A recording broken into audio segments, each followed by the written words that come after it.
Are you looking for no bunks? Are you looking for the ease and simplicity and reduced maintenance of no slides? And are you looking for a little bit of nonsense? Congratulations, you've come to the right place.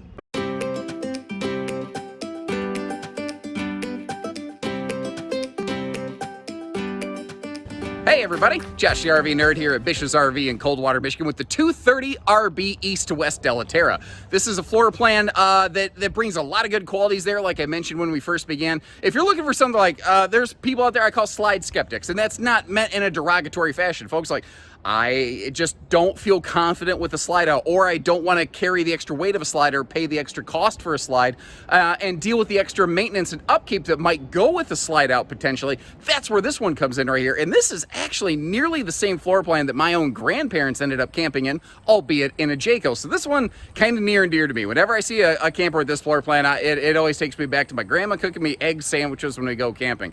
My wife was like, egg sandwiches? And that was a thing that I grew up with. Anybody else? Anyway, sorry. Let me get back to the topic at hand here. What are we getting with the East to West Della Terra? At a glance, just another stick and tin camper. The devil's in the details on this one, like an enclosed heated belly, enclosed docking station. This is carpetless and ventless flooring, which is easy since it's no slides. It also has an extra tall ceiling, which is going to be great if you're over 6 foot like me, standing in the shower, you can actually fit. Another major quality on this one.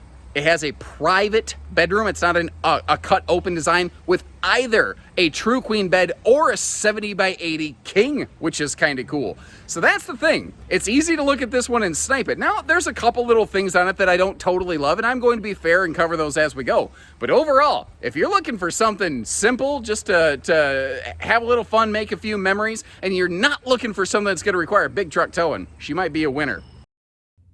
And I think one of the biggest things I can say about this one right away is despite the fact that it has no slides and it's not extremely large, it does not feel small. And I think the lighter colors, the no carpet and the taller ceiling are all kind of playing into that. Now by taller ceiling, what I mean by that, the average travel trailer is 6.5 foot tall. And in this class and category, you find that quite often. And there's nothing wrong with that, like a Salem Cruise Light, Wildwood X-Lite, Grey Wolf, they're 6.5 foot tall. There's plenty of things also like a J-Flight, a Catalina, and obviously this, that are 6'9". That extra ceiling height is going to mean bigger storage space and some very welcome headroom in the shower. But this right here is another one of those things that kind of surprises me. You've got a 15,000 BTU air conditioner standard on these, and it is, of course, centralized because you have a private front bed and a private rear bath. If that was not centralized, it would... well, I mean, it'd be a stinky hot box in the back there. Oh. By the way, quick little housekeeping note. No, the microwave trim is not whatever kind of cerulean blue or whatever this is right here. What color? I don't know what color that would actually be called. It's some kind of blue. Anyway, that is the shipping protective plastic that is on there, basically. That's all we're looking at on this one. Now, again, it's no slides. It's easy. It's just you pull in, you unhook, and you're just ready to go camping. Something that's kind of cool about this one, though, they're very good about putting good storage in here. Notice, too, triple drawers below that big stainless farm sink down there. That is a nice touch. That is a nice find. Now, one major note I want to tell you is what we're looking at here is actually the optional 8 cubic foot gas electric two-way refrigerator and freezer. The standard in this would be a little bit larger 12-volt DC compressor fridge. So you have two different refrigerator options available to you on here. It just sort of depends on which one works a little bit better for you, you know. It is the smaller, what some people call easy bake oven, but you don't tend to... Is anyone else aware of anything in this class or category with like a larger 22-inch oven? That being said, I'm looking at it. I think there actually is space for one. It's just not included in there. Notice, too, we are ventless flooring. So this is easy breezy, beautiful cover girl camping here. Nice and easy to clean. As we pivot our way around, one of the other things that is a fantastic feature on this floor plan is that big door side, campsite viewing window over there. Although you see you can always pull that privacy shade. You may notice the TV is also on a bit of a pivoting swing arm mount. And that dinette can fold down into a sleeper, as can the sofa that I'm currently sitting on. And if it sounded like somebody farted, that was my pants on the sofa, I promise you. That being said, I don't expect anyone to actually believe me now that I've said that, because why would I go out of my way to say that? Anyway, you know, I just I did it to myself here, didn't I? Now, I was looking at this and I thought, you know what would look really cool right here? If that was like an open air shoe garage. But remember, you've got the full drawers in there. And I've seen some brands build like a shelf unit right here. It is nice to have the extra potential storage space, but at the same time, I do enjoy the open flow and function of this right here, and that's why we carry different brands. They all kind of do something a little bit different than someone else. So my question to you, what would be the correct way to do this if this isn't already the correct way? Not to say that it isn't. I'm just kind of curious if you like this openness. If you don't, let me know. I'd be kind of curious. Now you may notice up here, we have ourselves a little ceiling vent. Get you up a little bit closer. You may notice it is just that. It is not a powered vent fan. The stovetop vent hood does ventilate outside, which is nice, but since this is so close to a power source, you could very easily piggyback off that wiring and upgrade a vent fan right here. And if that's something that you'd like to see, give our team a call. Heck, we could get something like that quoted right out for you. You wouldn't even have to turn the screwdriver. Spinning the screwdriver, by the way, my Uncle Gary's way of saying drinking at the campsite all weekend. Say what you want about the man, he's got away with words. Now back here, this is a full 8-foot wide wall-to-wall rear bathroom. That's also a porcelain foot flush stool, which is a rare find, and as you can see, they do not come more fluffy friendly than that. That's just, I mean, hashtag manspread, RV, bathroom yoga, whatever you want to call it, you can absolutely occupy the space. Now, speaking of which, down below the countertop here, you see a paneled off section.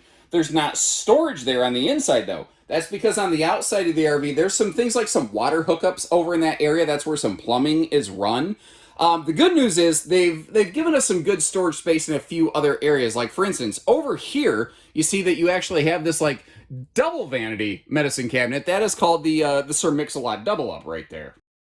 Then flipping around the other side over here, we have our open face linen cabinet. Now, I have griped quite a bit about open face bathroom storage like this, but I've actually, I've also said, hey, any actual owners who have used this, has it been a problem for you? And I've actually heard very, encouraging feedback. People say, well, as long as I'm only putting things like toilet paper and towels in there, I don't really seem to have a problem with it. So, okay, I can acknowledge that and I can shut up, but I'm still probably going to point it out and not shut up. Now, as you can see, a taller ceiling right here. This is something I really like as a person over 6 foot. That extra height in there where I don't have to duck in the shower is awful darn nice. One of the other things that's cool up here, you do have a switch just to turn the lights off in the bathroom, but you also have a motion capable light right there. Although you could just turn that on or turn it off. And I'm not saying, I'm just saying when it comes to turning things off in the bathroom, I pretty much got that on lockdown. I will also say you need to make sure you are clothed when you come out of that bathroom. Otherwise the neighbors are gonna, call the cops for a decent exposure looking over here into that big picture window, and then you are going to be on lockdown. You see the full overhead cabinet storage here, and again, a full privacy wall. It's not an open air design, which is one of the major, defining qualities to me on this camper. Is it a private bedroom or an open bedroom? And this one gives you the ability, to sleep without having to like pull a curtain or anything like that. You see, that is a jackknife sleeper sofa, but there is a storage chest below it. And again, of course, we have that storage going on there above the sofa. And that extra ceiling height is giving us the ability to do that without necessarily knocking your noggin every time you stand up or sit down. Now, sliding forward to that fully privatized bathroom. No, yuck, not bathroom, bedroom. Ugh, yeah, don't go to the bathroom in here, okay, please? All right, anyway, there's, again, every area of this RV, there's little things on this that really stand out for me. For instance, one of the things I like with that taller ceiling, they've got double lighting in here, and there's a wall switch for it, so you don't have to be super tall, like me, to reach up and get it. I've met plenty of customers that would struggle to reach that. Now, the double lights above the bed, those you can reach from the bed. But remember, with this being a taller camper, if you sit up in the bed, you're not going to cold cock yourself and go right back out to sleep.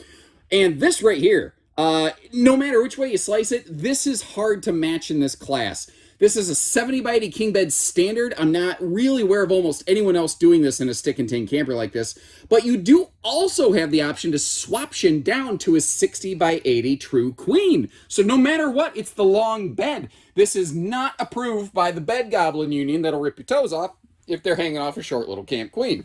Now, both sides of the bed have household and USB outlets. I want you to be aware of that because you look and you see this pocket over here behind that drawer. Giving you a closer look at that. I pulled the mattress slightly out of the way, by the way, just so you could have a full view of that and kind of understand how big and how deep that is.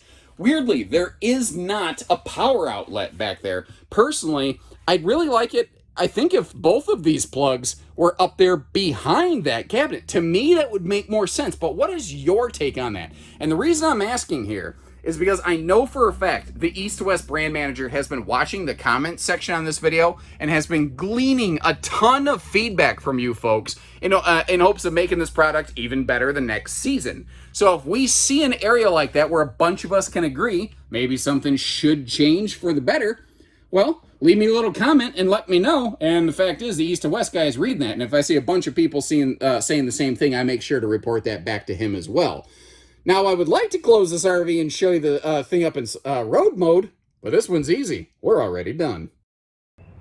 All right, so let's talk towing. What's it going to take to move this one around? Well, little over what, between 5,300 pounds dry weight and a little over 2,000 pounds cargo capacity, and the shorter length of this should land it well within the realm of reasonable tow package half-ton capability and obviously larger trucks. Now, this one is kind of sized so that if you do have a good tow package SUV, one of the bigger, heavier varieties of a rough half-ton equivalents, then you should be all set here. Power tongue jack on the front and 20-pound propane tanks, hiding the little RV Nerd power juice box over there. That's what I use to turn the lights on while we're running around here. It is not fun lugging that heavy thing around all over the place though, but I feel like it just looks much better when she's all lit up. Now, notice the windows here, how they are UV tinted. That is one of those things in this class, in this category, at this budget. Very often trailers do not have that, and notice they're very good about making sure the windows open for airflow. Something else that I think is a very standout quality, it's not exclusive to East to West in a stick and tin trailer, but having an enclosed docking station in something like this that could very easily, I think, be referred to as entry level or starter class. That, like I said, is a standout quality. I also think it's a little bit surprising that they fully finish off the pass-through storage compartment here. That's something that very few RV brands do, and it just gives it a nicer, cleaner look, you know? I also, just little details, like they give you those little hooks on the wall to keep things like the jack leg cranks up and out of the way. Little detail stuff like that is just nice to see. Now, we were talking about towing. One of the other things that this one has going in its favor are those Goodyear Endurance radials, American sourced and 87 mile an hour rated. Folks, please don't tow your travel trailer 87 miles per hour. I tell you what, it was really weird to me the first time I went out to visit one of my sister's stores in Idaho. I set my cruise like 72, 73. Yeah, I get it. I'm speeding a little bit, but not enough to like really cause any issues necessarily. And I'm getting past left, right, and center, all these semi-trucks and everything blowing right by me. Well, I looked down at the GPS on my phone and it's like speed limit 80. And I was like, well, there's a glitch in the matrix. That can't be. And I didn't realize there were some areas of the country that, had more than a 70 mile an hour speed limit. So I start nudging up speed, just trying to keep pace with everybody else on the road. And I was still getting past. I ended up having to, people on Idaho, man, they were cruising like 80, 85, just flying down the highway. This RV right here, a couple things. I kind of mentioned it inside. I'd like to see a window in the entry door, but I literally, as I was recording this video between segments, I got a text from the East to West brand manager. He's listening. He hears that we would like to see a window in the door, and he's experimenting with a couple different versions. It's not a guarantee yet, but that might be happening. Something else on this one specifically, it's probably a symptom of the price point. Extending that awning back a little bit further, ooh, that would be nice over here. Although there may be a little bit of rhyme to the reason, although I also might just be reaching here. First of all, black tank flush over here, because that is the most direct route to the black holding tank, based on the toilet's position, by the way. Remember that blue coily sprayer hose we saw? That could be an outside utility shower thing on the docking station, or you can hook it up right there. We do also have an LP quick connect down here, tucked away very nicely. Since it's coming off the side, that would be technically classified as a propane cooker hooker. Well, there are a lot of people who don't want to cook and grill under their awning. So it's possible the awning was left a little bit short to accommodate for that as a result. But again, I might be reaching, and I may just be connecting dots that aren't necessarily there. If you look in the upper right corner, you see that black horizontal line. That is one of those mounts for a telescopic removable ladder. So previously, these had no ability to access the walkable roof. Now, they are not including that ladder. That is something that, like, we could assist you with. You could probably get shipped right to your house, no sweat. But at least they're doing something to give us roof access, and I suspect you are going to see more and more manufacturers adopt that setup right there. We are rear camera ready, but what if you want side view cameras? The good news is they make these little upfit kits that we could apply to like one of the clearance or marker lights along the sides of the trailer for you and give you a nice view going right down the side of this thing. Now, over here by the stinky, slinky sewer station, all, enclosed by the, this is a technical term, the crap cap. Anyway, this is a single sewer outlet camper, which is nice because the kitchen and the bathroom are close enough. They can just have it all empty out in one point here. And in the rear driver's corner of the RV, which to me makes the most sense. Down below, she is enclosed and forced air heated, which is yet another extremely standout quality you don't normally find on this kind of RV. So if you like what you see here, but what if you don't want that corrugated metal siding like we're looking at? What if you'd prefer a smooth fiberglass skin? I got an option for you, and I'm going to list it in the video description. I'll leave you a link to a full video I've done on that. It's called the Cherokee Grey Wolf 24JS. They make it in both the standard aluminum skin like this, as well as their Black Label edition, which adds that just smexy looking smooth fiberglass all the way through. So whether it's conventional or a little bit of glitz and glitter, we got you covered either way, and I'll leave you a link in the video description to check this one's pricing and availability. And if you appreciate how I show you the good with the bad and be fair about this stuff, because you've got a lot of money on the line, and I respect that, and I want you to help you get your second camper the first time. I want you to help you get, I think you know what I mean. The meaning was there. The words weren't, but the meaning was there. Hit subscribe and join us on the next one, and I'll keep treating you as, shooting you straight and treating you as fairly as I possibly can here within the best of my ability. So take care, stay safe, have fun, and best wishes from Bishes, everyone.